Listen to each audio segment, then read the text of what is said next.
Hello everyone. This is the second lecture on the chapter number 2, physical features of India. In the first lecture I have discussed about the six physical division of India, and today we will learn about the first one, which is the Himalayan mountains.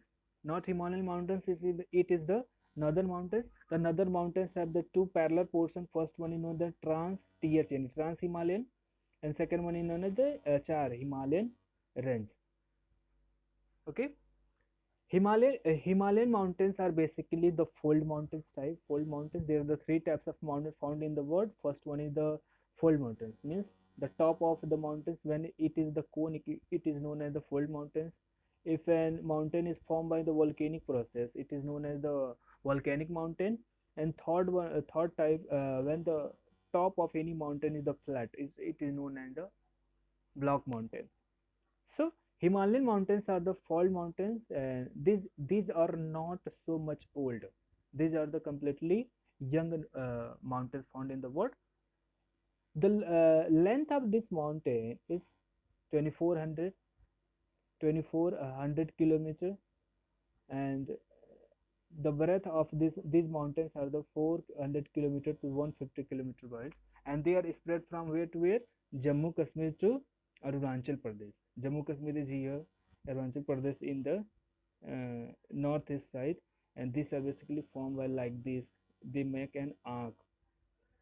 Okay. Again, this Himalaya means Himalayan mountains have the three parallel lines. First one is known as the Greater Himalayan, second one is known as the Middle Himalayan, third one is known as the Shivalik Himalayan. The Greater Himalaya also have a nickname known as the Himadri. Himadri because throughout the years it is always covered with the snow. The elevation of the mountains the elevation of the Great Himalaya is 6,000 meter above from the sea level. The elevation of the Middle Himalaya, you can see that 3,700 to 4,500 meters from the earth. And in the Middle Himalaya, there are the few ranges which is the popular, just like Pir Panjal, Dhauladhar, and the Mahabharata. And the outer Himalaya means the third parallel range, which is known as the Shivalik. It is the elevation of the Shivalik Himalaya is just 900 to 1100 meters. Okay, and between the two mountains, the area found between the two mountains, the area found between it's like plain. It is known as the valley, and this another name it's Dod, like Dehradun. You can take the example.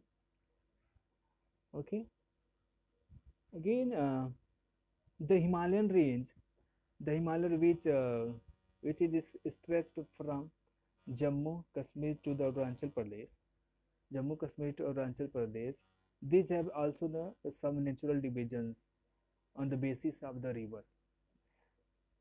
It is known as the Punjab Himalaya, Kumayu Himalaya, Nepal Himalaya, Assam Himalaya. Punjab Himalaya found between two rivers, Indus and the Satluj, and the Punjab Himalaya is stretched from the Jammu Kashmir and the Punjab region, Jammu Kashmir. Then the Kumayu Himalaya we can see in the Himachal Pradesh and in the area between the Himachal Pradesh and the Uttarakhand. This is known as the Kumayu Himalaya between the two rivers, Satluj and the Kali.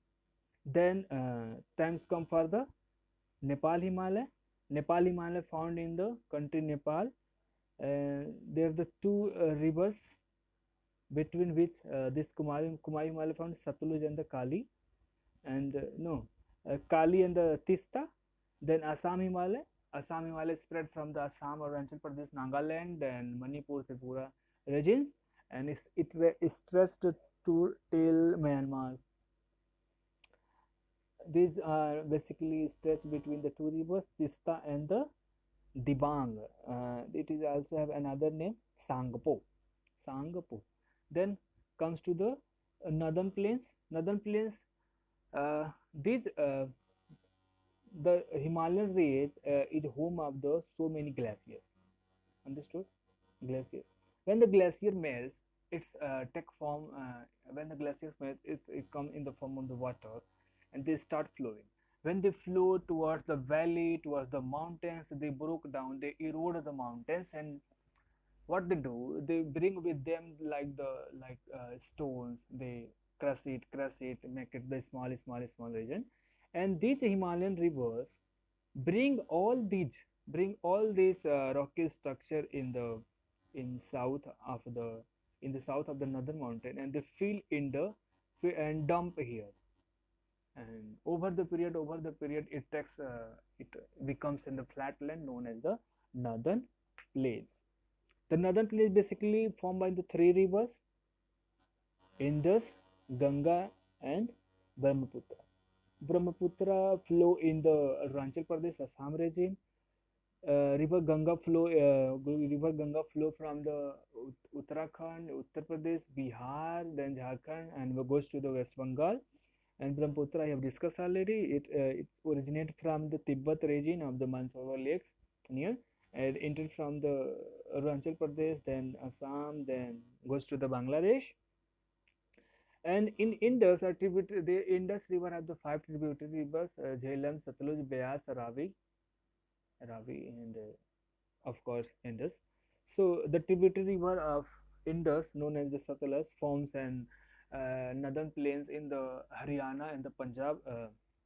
Okay, the total area of these northern plains is about 7 lakhs square kilometer, and it is basically 240 kilometers long and the 240 kilometer to 320 kilometer broad. Means they are giving the length and breadth of the northern plains. Yeah, so I have discussed this. This northern plains have been found by the deposition of the depositions of the sediments bring by the Himalayan river from the Himalayan range. Again, we can see the map here. This is the Himalaya. Himalaya have the three parallels like this. One thing I will tell you, the Himalayan range is spread from basically in which country? It starts from the Afghanistan, then Pakistan, then India, then China. Here is the China, then Nepal, then Bhutan, then here Myanmar also. Some portion of Myanmar is fall in the some Himalayan range. In Myanmar, a mountain found in is which name is the Aram Koya. Aram Koya. This is the eastward extension of the Himalayan range, and inside the ocean, this Aramcoya range comes, and this Andaman Nicobar, our island, is basically part of the Aramcoya. It is the southern extension of the Himalayan range inside the Indian Ocean. Okay, the three parallel ranges like here, and this is the Gangetic plain. Here is the Satluj plain. Here is the Brahmaputra plain. Understood? Then we talk about the southern peninsula. Oh yeah, here the four terminology we have to know about the Bhabar. Bhabar is where it is found in the foot of the Shivaliks, and it is basically where the rivers originate and come and makes some new land known as the Bhabar. Terai is the area which is next to the Bhabar. Like suppose a river originates from here, so in its initial state is known as Bhabar. Then when it's come in the lower region, it is known as Tarai. Then the area comes where the level of water is increased. This is known as the Bangar. And then Khadar. Khadar means that area when any area floods comes up, then water dry due to the evaporation process, and the plains left known as the floodplain known as the Khadar. Peninsular portion, if we talk about, I have discussed already. Due to the plate tectonic theory, the southern portion is basically part of the part of the Gondwana land, and the southern plateau have the two parts. First one is known as the Central Highland, and second one is known as the DP, Deccan Plateau. Central Highland again is divided into the three plateaus. First one I have told you already.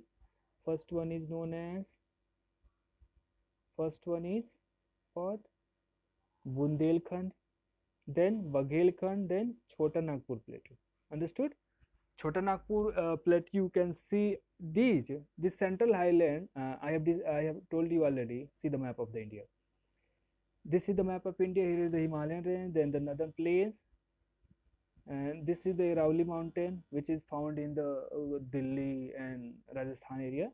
And here is the mountain Vindhyan range. This Vindhyan mountain divides the India into the two parts. To the north of this Vindhyan range, the land is known as the Central Island. Central Highlands. Central Highland. This is basically higher than the surrounding area. That's why known as. So here is the Bundelkhand Plateau, then Baghelkhand Plateau, then the Chota Nagpur Plateau in the Chhattisgarh and Jharkhand area. And south to the Vindhyan range, this is the plain of the Deccan Plateau. This is this portion is known as Deccan Plateau. And Deccan Plateau, by the way, it was formed by the volcanic process millions of the years ago, and today it is famous for its the black soil. Black soil. It is made by the igneous rocks, basalt, and basalt rocks, when broken up, it's produce the black soils. Again, the Vindhyan range and the Satpura range. Here are the two mountain ranges, Vindhyan range and the Satpura range. You can see in the middle of the center heart of the India. Vindhyan range and the Satpura range. It is the main source of the two rivers known as the Narmada and Tapi, which flow and discharge their water in the in Arabian Sea. Okay, again, so they makes the fertile land here. And again, the Deccan Plateau is in the triangular shape. This is in the triangular shape. The east portion is known as the east. It is divided. The eastern portion is known as the Eastern Ghat, and western portion is the Western Ghat. These here are the two hills, and the highest peak of the Western Ghat is Annamudi. Annamudi. In this slide, you can see. Annamudi is the highest peak of the Western Ghat, and the Mahendragiri. From Mahendragiri, Mahendragiri mountains you can see in the Odisha. Yes, Odisha. Okay, I have discussed already. So what I was telling here I was telling that this here is the Chota Nagpur Plateau. You can see the place of the Chota Nagpur Plateau. It is found in the Jharkhand. And from the Chota Nagpur Plateau, it is drained by the river known as the Damodar. It flow in the two states only. First one is the Jharkhand, and second one is known as second one Chhattisgarh. Yeah, Chhattisgarh. It flow in the two states. And here this is the Eastern Ghat. Eastern Ghat is not so continuous, and the height of the Western Ghat, this is the mountain. It is continuous from here to here. Means it is found from the Kerala, then Kerala, Karnataka, Goa, Maharashtra to the Gujarati stretched, and it is the continuous. There is no division or the gap between the. There is no division in the Western Ghat, but due to the rivers flowing towards the Bay of Bengal have eroded and broken the hills, Eastern Ghats. Here the main rivers of the Deccan Plateau are the Godavari river flow, Krishna river flow, then Kaveri river flow, Tungabhadra flow. There are so many rivers found here. Okay, so here is the window video. Thanks. God bless you all.